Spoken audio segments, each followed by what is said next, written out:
अस्सलामुअलैकुम viewers, welcome to all of you on my YouTube channel crick chat. मैं उम्मीद करता हूँ आप सब खैरियत से होंगे। व्यूवर्स, जैसा कि आप जानते हैं कि आज ईद उल अज़हा का दूसरा दिन है, तो आप सबको बहुत बहुत मेरी तरफ से ईद मुबारक।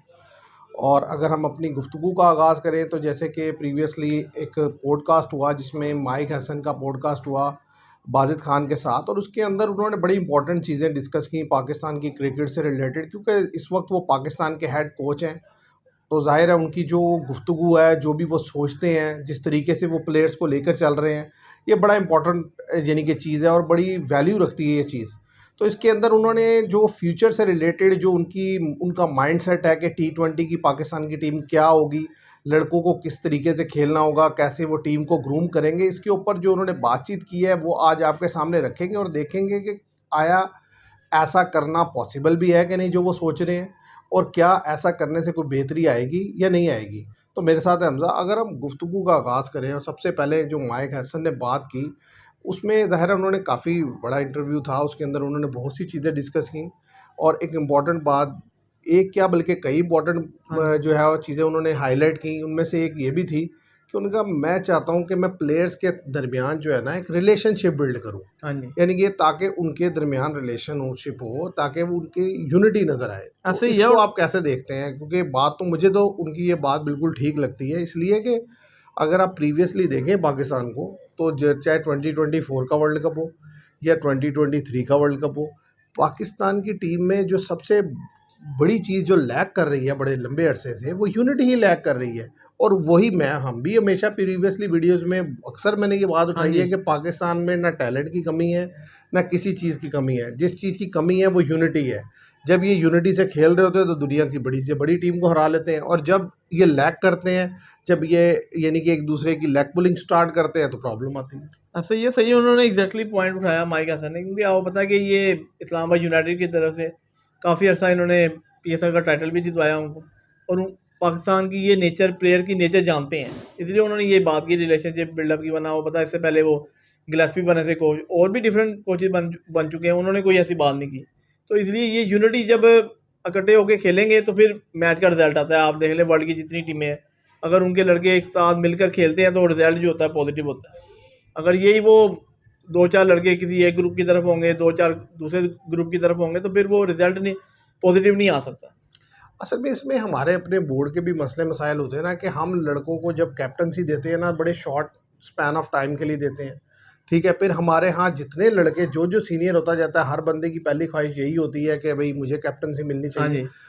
ठीक है, एक नेचुरल भी है कि हर शख्स चाहता है अपने मुल्क के लिए वो कैप्टनसी करे, लेकिन बात यह है कि जब तक आपको ऑफर नहीं होती हाँ जी, कैप्टनसी की, जब तक तब आप तक तो आप सामने वाले कैप्टन को हाँ जी सपोर्ट अंडर करें। उसके अंडर खेलें। और सपोर्ट करें, आप अपना 100% दें, बजाय ये कि आप मुख्तलिफ किस्म की कंट्रोवर्सीज में इन्वॉल्व हो। आप देखिए, सबसे ज़्यादा जो ड्रॉबैक आया पाकिस्तान की क्रिकेट का, वो 2022 के बाद आया है। ठीक है, उसके बाद जो जो टूर्नामेंट आता चला गया, उसमें वादे तौर पर पता चला है कि यार लड़के जो है ना एक दूसरे को सपोर्ट नहीं कर हाँ रहे। जी। जिस तरीके से शहीन अफरीदी की कैप्टनसी हटाई गई, फिर बाबर आजम को दी गई, पहले उनसे ली गई थी, फिर उन्हें हाँ वापस दे जी। दी गई, फिर उन्हें हटा के रिजवान को हाँ दी जी। गई। फिर लेकिन कोचिज चेंज करते रहे। बाद, हाँ, कोचेस बदले जाते रहे, तो कोई भी लॉन्ग टर्म प्लानिंग नहीं है। जब तक आप एक लंबे अरसे के लिए प्लानिंग नहीं करेंगे, आपको नहीं पता चलेगा कि भाई एक्चुअली चीज़ें किस तरफ जा रही हैं, ये वाकई इनके लिए फ़ायदेमंद है या नहीं। हाँ जी। समटाइम ऐसा होता है कि आप चीज़ सोच रहे होते हैं कि यार ये बेहतर होगी, लेकिन देखिए अब हम सोच रहे थे कि रिजवान पाकिस्तान के लिए बेहतर कैप्टनसी करेंगे, लेकिन जब से वो कैप्टन बने हैं, मुझे जो वाज़े तौर पे लगा कि उनसे उस तरीके की कैप्टनसी जो हम एक्सपेक्ट कर रहे थे वो वो नहीं नहीं हो हो रही। रही, और वो अपनी बैड परफॉर्मेंस भी उनकी नीचे जा रही, लो हो रही है।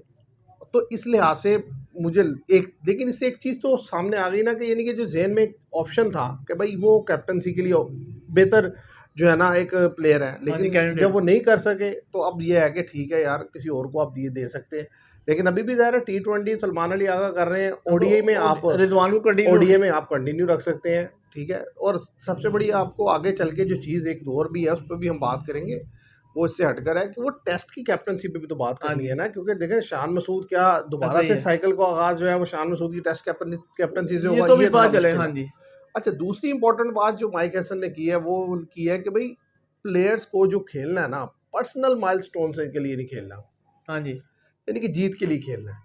अब उन्होंने कहा कम अज़ कम जब आपका 100 ज़्यादा है, तो आपकी बैटिंग में इंटेंट शो होना चाहिए। हाँ जी, और ये बात हम भी हमेशा बार करते बार रहे करते हैं हम वीडियो में कि इंटेंट शो करें, आउट हो जाए। कि भाई अब एक सिंपल सी बात है कि आपको रन रेट चाहिए 12 का, आप खेल रहे हैं 6-7 रन बना रहे हैं, तो भाई अगले 2 ओवर में खास तौर पे टी20 में वो तो चला जाएगा 15-16 हाँ का। जी, वो कौन तो बनाएगा? अगर 12 नहीं बन रहे तो 15-16 किसने बनाने हैं? और सबसे बड़ी बात होती है, आप अपनी टीम कंपोजिशन देखते हैं भाई, ऊपर टॉप ऑर्डर में आपके पास क्या है, हाँ जी, मिडिल ऑर्डर में क्या है, उसके आपके पास साथ लोअर मिडिल ऑर्डर में क्या है, उसके हिसाब से आप थोड़ा बहुत रिलैक्सेशन दे देते हैं प्लेयर्स को, या प्लेयर उसके मुताबिक एडजस्ट कर लेते हैं। आपका क्या पॉइंट ऑफ व्यू है?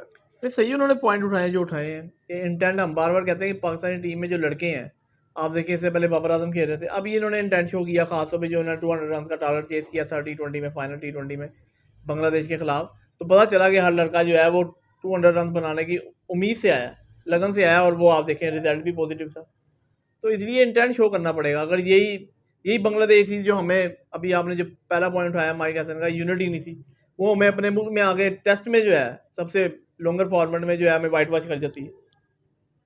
तो आप देखिए ना कि जब वो लड़के जो है वो एक जान होके नहीं खेल रहे थे, इकट्ठे होके नहीं खेल रहे थे, सारे सीनियर प्लेयर थे, रिजवान थे, बाबर आजम थे, शहीन शाह अफरीदी थे, नसीम शाह थे, तमाम बड़े बड़े प्लेयर थे, पर वाइट वॉश कर गई थी बांग्लादेश। अब वही बांग्लादेश जो है वो टी20 में बिल्कुल बेबस नजर आई है।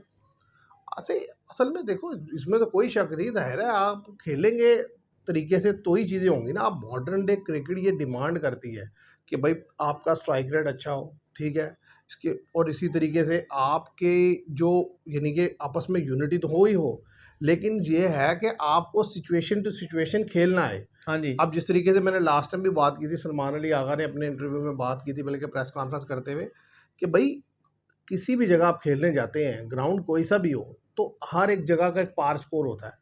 आपकी कोशिश होनी चाहिए कि आप 10 या 15 रन उस पार स्कोर से नहीं, ज़्यादा हाँ जी, बनाएं। एग्जैक्टली। तो अगर आप ऐसा करते हैं तो आप अपने बॉलर्स को जो है थोड़ा एक क्वेश्चन दे देते हैं कि ठीक है यार, वो आकर उसको यूटिलाइज कर लेंगे। ऐसे ही बॉलर अगर बॉलिंग कर रहे हैं तो उनको चाहिए कि वो रिस्ट्रिक्ट करें दूसरी टीम को जो बिलो पार, हाँ जी, ताकि बैटर्स के लिए आसानी हो। ये अप्रोच, ये माइंडसेट, ये अच्छा है। हाँ जी, इसी तरीके से उन्होंने कहा कि भाई हमें पाकिस्तान में यानी कि आगे जो टी20 टीम है इसके लिए स्पेशलिस्ट बैटर नहीं चाहिए। अगर देखा जाए तो बड़ी अजीब स्टेटमेंट लगती है, लेकिन फिर उनको उसको जिस तरीके से उन्होंने बयान किया वो समझ में भी आती है। उन्होंने कहा कि हमें लड़के चाहिए, चाहे बॉलर बैट्समैन दोनों के, जो सिचुएशनल खेल सके। हाँ जी, सिचुएशन मतलब के अगर किसी तहत। सिचुएशन में सिचुएशन डिमांड करती है कि आपको तेज खेलना है, आपको ऊपर जाना है, आपको नीचे आके खेलना है, तो आप उसके अकॉर्डिंग खेल तो सकें। ये और ऐसे ही बॉलर हो। बाकी मॉडर्न डे क्रिकेट यही है कि आप देखें कि इसमें ये नहीं हो सकता कि यार बॉलर जो है वो बॉलर ही बॉलिंग ही करे, उसको थोड़ी सी बैटिंग भी आनी चाहिए। जैसे उन्होंने बात की कि वो कोई ऑलराउंडर है उसको ऊपर भेज देना चाहिए। जब आपने 200 प्लस रन का टारगेट चेस करना है टी20 में, और आपके ऊपर से कोई तेज मार गया, तो आपके पास ऑलराउंडर ऐसा हो या कोई बैटर ऐसा हो जिसको आप ऊपर ट्राई कर लें कि वो तमाम पोजीशन पे जो है एडजस्ट हो जाए, रन बनाने की पोजीशन में हो, जो टीम को हेल्पफुल मिले। और नहीं, जाहिर है देखो, अब आप इंडिया को देख लें, ऑस्ट्रेलिया को देख लें, हाँ जी, इंग्लैंड को देख लें। अभी इंग्लैंड वेस्ट इंडीज टी20 सीरीज चल रही है, दोनों की बैटिंग डेप्थ तो देखें टी20 में, हाँ जी, 9वें नंबर तक जो है ना हिटिंग करने वाले बैट्समैन ऐसा हैं। ही है, यानी कि ये नहीं कि ऐसे हल्की फुल्की बैटिंग नहीं, मतलब खड़े होंगे तो एक एक ओवर में 20-20 रन बना सकते बना हैं। लेते हैं, बना लेते तो हैं, ये चीज़ मॉडर्न डे क्रिकेट की डिमांड है। डिमांड है ये। अब उसमें यह है कि अगर आप उसको लैग करेंगे, आपके पास मिडिल ऑर्डर में या लोअर मिडिल ऑर्डर में स्लो खेलने तो वाले आप होंगे या किसी टॉप टीम को ऑर्डर, कम्पीट नहीं ना कर तो सकते आप हैं। compete नहीं कर सकते। ऐसे ही बॉलिंग में आपके पास वैरायटी होनी चाहिए। हाँ जी, सारे ही बॉलर, सारे ही बैटर वाला हिसाब है ऐसा ही है। कि भाई आप मिक्स करके बॉलिंग भी करवा सके। तो इस लिहाज से मैं ये समझता हूँ कि जो माइक हसन का जो पॉडकास्ट था वो भी बड़ा हाँ इंपॉर्टेंट जी, था। बेहतरीन था वो। सलमान अली आगा ने भी बड़ी बेहतर बात की, कॉन्फिडेंट भी है वो, अच्छी बात की है उन्होंने। असल जो बड़ा टेस्ट आने वाला है वो हमारा आने वाला है पाकिस्तान और वेस्ट इंडीज़ की जो टी20 सीरीज़ हाँ जी, होगी, अगले महीने जो होगी। जो जुलाई में, वो बड़ी इंपॉर्टेंट है। उसकी वजह यह है कि ये एक सीरीज़ थी अपने मुल्क में, लाहौर में मैचेस खेले गए, कंडीशन फेवरेबल थी, लड़कों ने बेहतर परफॉर्मेंस दी। वेस्ट इंडीज़ एक डिफरेंट जगह है, वहाँ पर कंडीशन डिफरेंट होती हैं।